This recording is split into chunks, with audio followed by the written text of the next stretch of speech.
Esta es la semana en la cual los jóvenes nos han llamado a tomar acción por el clima. De hecho, fue impresionante ver el viernes como en el medio del 18, casi 5.000 personas salieron a las calles de manera súper pacífica, precisamente porque estamos preocupados de este tema y porque el principal impacto lo tenemos nosotros las personas. Acá lo que está en riesgo, porque mucho se habla del medio ambiente, de las especies, de los animales, de las extinciones masivas, pero hoy día estamos en una situación donde cuidar el agua y frenar el cambio climático significa cuidar las condiciones para que las personas podamos seguir habitando en este planeta. Cuando yo era más chica se decía, bueno, hay que cuidar el planeta por la Tierra. Hoy día el planeta no se va a acabar, la Tierra no se va a acabar, los que nos vamos a acabar somos nosotros, es la humanidad. Es el cambio de giro porque han habido otras extinciones en distintas etapas de la vida en la Tierra. Claro, pensamos nosotros que somos los grandes depredadores de que la Tierra le estamos haciendo un daño, pero como tú bien dices, en efecto es así, pero la Tierra en cualquier minuto podría recuperarse y dejarnos a nosotros fuera del circuito, que somos hoy día los grandes depredadores de recursos naturales. Claro, y somos una especie, sobre todo que en estos últimos años, con el avance de la tecnología que ha traído cosas buenas, también ha perdido como esta capacidad más animal de adaptarse. Por lo tanto, como personas somos súper vulnerables a los cambios naturales, ¿ya? Entonces, la situación... Y perdona que te interrumpa, ¿y tiene que ver eso con que se haya acelerado un poco más este proceso?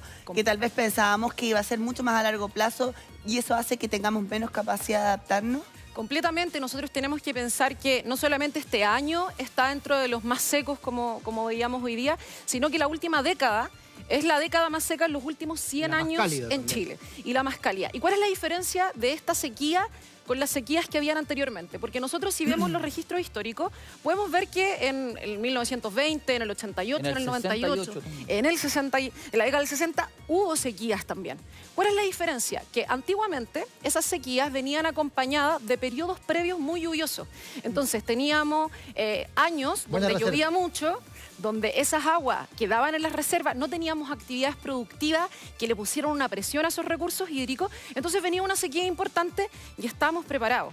¿Qué es lo que pasa con la sequía que tenemos el 2019? Que viene acompañada de casi 8 años de temperaturas súper extremas y donde no hemos tenido reserva y donde en Chile hemos entregado más derechos de agua que agua disponible. Lo que pasa es que esta sequía ya prácticamente dura 9 años. Y la gran diferencia también tiene es que las sequías en Chile siempre están asociadas al fenómeno de la Niña. Uno decía, fenómeno de la Niña, ya viene un periodo seco de a lo más 2 años, 3 años, pero va a venir un niño que te va a recuperar.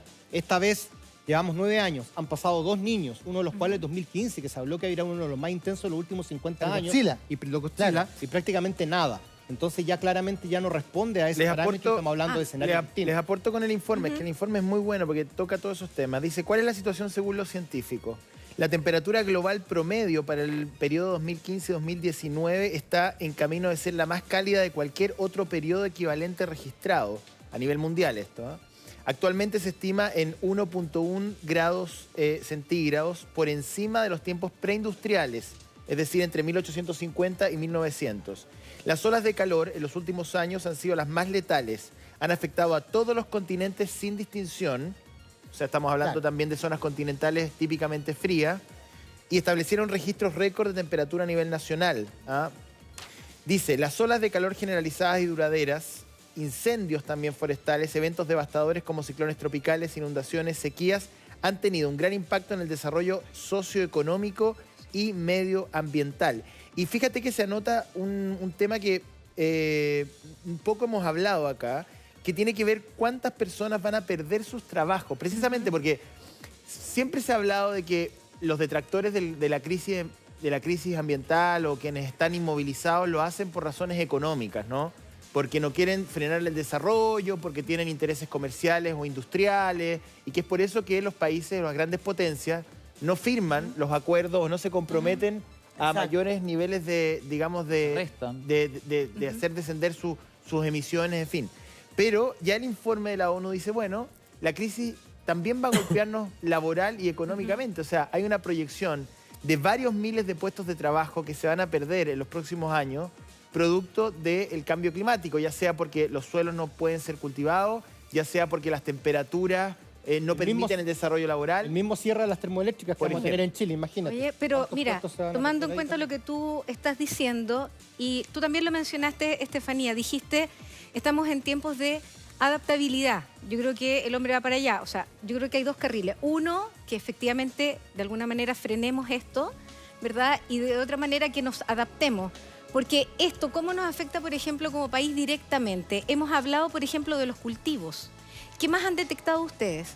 Bueno, acá es importante ver que, como tú bien dices, hay como dos grandes medidas, y de hecho así se habla en lo que van a ser las negociaciones por el cambio climático, donde Chile las va a estar presidiendo, que son acá en diciembre, y en un ratito más va a estar el presidente Sebastián Piñera hablando sobre ambición climática en las Naciones Unidas, precisamente, en un par de horas. Uno primero es la mitigación al cambio climático. Claro. O sea, para poder adaptarnos necesitamos frenar al menos un poquito la crisis. Y acá la ciencia ha sido bastante clara.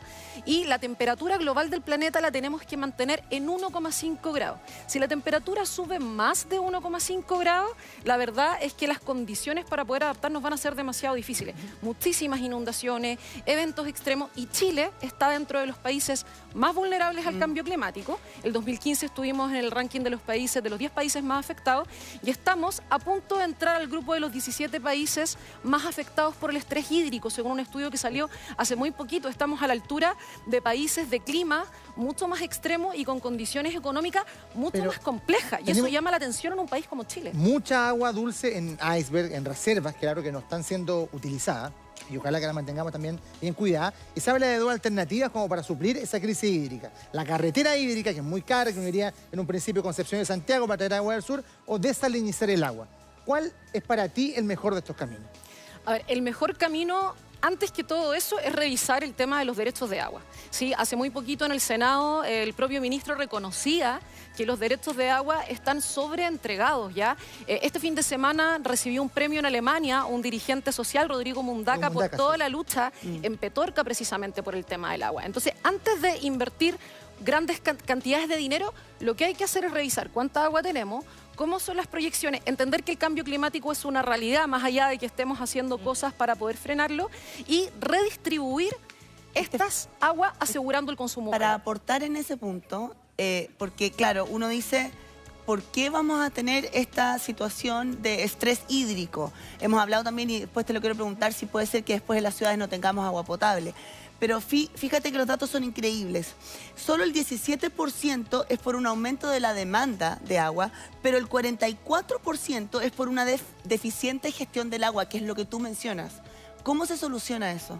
Bueno, acá lo primero es la modificación al Código de Aguas en Chile, que es algo que se ha venido diciendo desde hace bastante tiempo, donde podamos entender que el agua es un derecho humano y tiene que ser asegurado dentro de nuestra Constitución. Es decir, el acceso al agua potable. Hoy día más de 400.000 personas en Chile se están abasteciendo de agua con camiones aljibe. Y uno pensaría que esto solamente ocurre en el norte, pero no, ocurre incluso en Osorno, por ejemplo. Entonces, lo primero... Nueva Puerto Octay este fin de semana, que estuvieron todo el 18 sin agua. Impresionante. Entonces, lo primero, asegurar que en esta distribución de agua haya un acceso justo, sobre todo para las personas más vulnerables, porque los más afectados son precisamente las personas de menos recursos. Para que la gente entienda en su casa, porque hablar del Código de Agua puede ser muy técnico, muy legal. Pero, por ejemplo, bueno, nuestro Código de Agua, que muy antiguo, es una suerte como de rayado de cancha respecto de quién tiene derecho al acceso al agua, que hoy día son derechos además comercializables, que no deberían ser. O sea, los derechos de agua se venden, se transan, lo sabemos. Sobrevendidos. Exacto, sobreexplotados. Bueno, primero es del año 81 y entendemos que la realidad hídrica del país entre el 81 y hoy día es completamente diferente. Y si sumamos la crisis climática, es diametralmente distinta. Segundo lugar, el Código de Agua no establece una priorización de la utilización del agua, que es lo que un Código de Aguas moderno debería reglamentar, digamos, que es más importante que otra cosa. O sea, porque el agua tiene muchos usos. Riego agrícola, utilización industrial, beber, por supuesto, potabilización del agua. El uso doméstico, que debiera ser el primer lugar, ¿no? En este plano de crisis, ¿qué es más importante? ¿A qué le vamos a dar prioridad? ¿A regar? ¿A la industria? ¿A la minería? ¿Al consumo de hogar? Bueno, eso lo tiene que decir expresamente el Código de Agua. En segundo lugar, si yo voy a llevar adelante un proyecto que consume mucha agua, el Código de Agua me tendría que obligar de alguna manera o solicitar en forma elegante de que yo realice un proyecto alternativo que pueda paliar de alguna manera la cantidad de agua que yo voy a usar. Claro. Debe tener estímulos y reincentivos para reutilizar el agua. A lo mejor hay proyectos que pueden reutilizar el agua, es decir, uso el agua, la vuelvo a potabilizar y la reutilizo en otra cosa. Todos esos elementos modernos de la utilización del agua no están considerados hoy día en nuestro Código de Agua. Yo creo que a eso apunta con tu análisis, ¿no? Y la pregunta que dejamos planteada, que tiene que ver un poco con lo mismo que dice el José, de priorizar el agua. ¿Podría llegar algún momento, si es que seguimos así, si no cambiamos este código de agua y tomamos medidas más extremas, podríamos llegar a abrir la cañería de nuestra casa y no recibir agua potable? Ya llegamos a esa situación. La verdad es que eso es lo que pasa en nuestro país, aunque a uno le parezca increíble. Lo que pasa es que nosotros acá, y acá por ejemplo en el caso de Santiago, o sea, nosotros dependemos del embalse El Yeso y de que el embalse El Yeso se abastezca de las aguas lluvias, pero también de la nieve que se esté derritiendo. Y este año no tuvimos lluvia, o sea, tuvimos un 80% de déficit. Para que nos hagamos una idea, tienen que llover 300 milímetros en la región metropolitana y tuvimos 60. 70, no logramos superar, no logramos llegar ni siquiera a los 100 del año pasado, y la nieve también disminuyó mucho, ¿sí? Entonces, por ejemplo, una de las primeras medidas, y esto es algo que está en debate también ahora, es la ley de glaciares.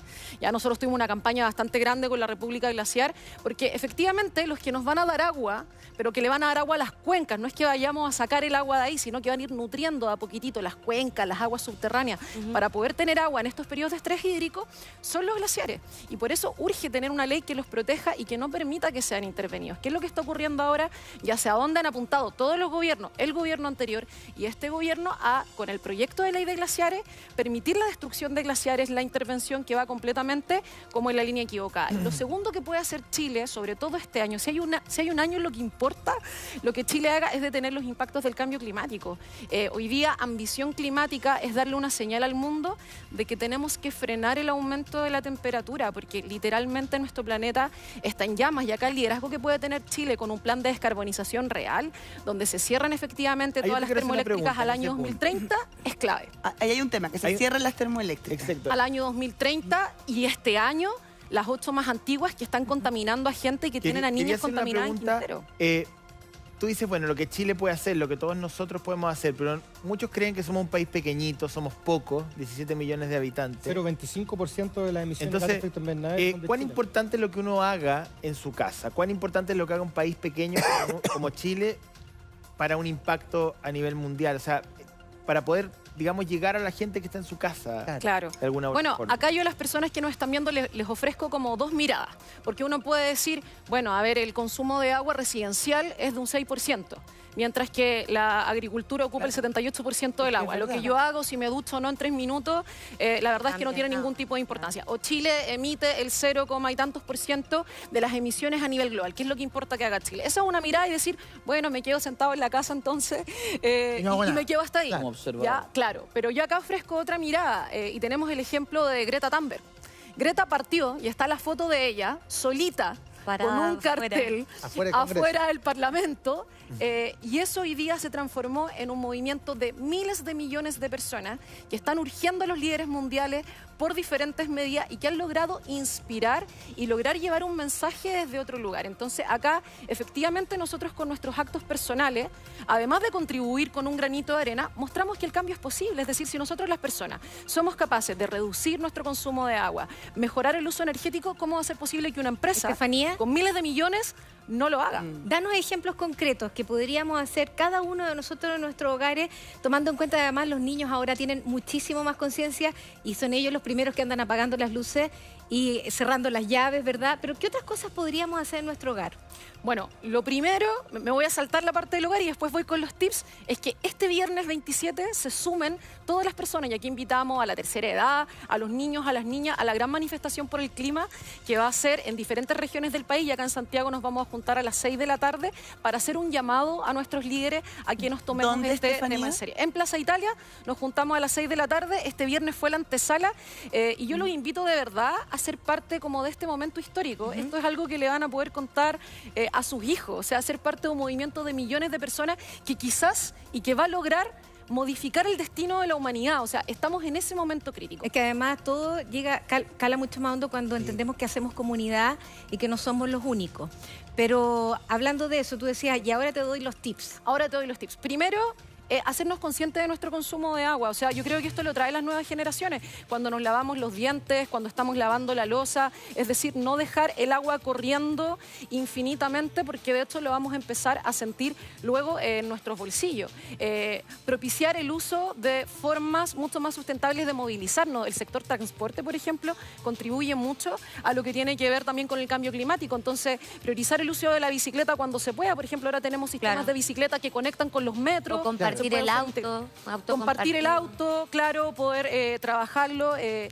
El reciclaje, eliminar los plásticos de un solo uso, por ejemplo, que están dañando nuestros ecosistemas y están dañando el mar. Y todos esos son cambios sociales que en el fondo en Chile se están dando y que a nosotros desde Greenpeace nos tienen súper contentos. ¿Estamos muy lentos o estamos bien, crees tú? En Chile me refiero, no en el mundo, que sabemos que estamos muy atrasados. Yo diría que las personas le vamos ganando en ritmo a los gobiernos y a los gobernantes. Acá las personas están mucho más dispuestas a hacer cambios individuales de cómo la política pública lo acompaña. Y acá eso es súper importante, porque cuando uno hablaba, por ejemplo, de la prohibición al cigarro, decían, pero bueno, ¿cómo te van a prohibir fumar? Antes nosotros veíamos en algunas series de televisión que en los 80 se fumaba en la escuela. Hasta en las de clase. ¿Y quién pone la vanguardia? ¿Qué es lo que viene primero? ¿El comportamiento de la gente o la política pública? La política pública pone la prohibición, pero acá todavía la política pública se está quedando va detrás de la gente. Estefanía, te pongo un caso que me pasó el otro día a mí. Uno, por supuesto, quiere a lo mejor no utilizar plásticos de único uso y todo eso, pero yo entro al supermercado y lo primero que me encuentro no hay alternativa. Entrando al supermercado es un pack,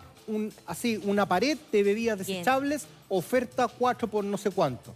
¿Qué hago ante eso? Yo obviamente quiero gastar menos. La gente quiere gastar menos.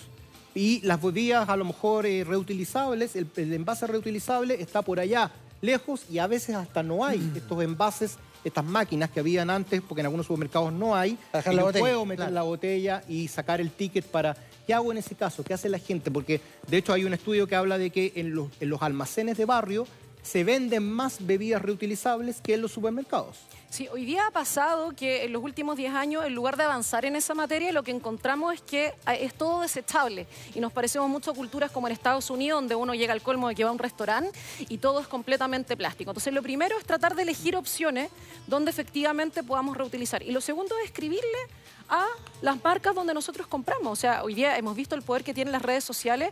Con cualquier persona que tiene un problema con un servicio de telecomunicaciones le escribe por Twitter y le responden mucho más rápido. Entonces, como consumidores, poder exigir que tengamos esa alternativa. Pero también en Chile tenemos que tener una ley que prohíba los plásticos de un solo uso, precisamente para que los consumidores podamos acceder de manera adecuada a este tipo de... Como tú dices, es un trabajo mancomunado. Nosotros tenemos mucho que decir, pero también las autoridades tienen que empezar a legislar al respecto. La invitación queda hecha entonces para este viernes 27 de septiembre en la Plaza Italia a las 6 de la tarde para manifestarnos en contra del cambio climático.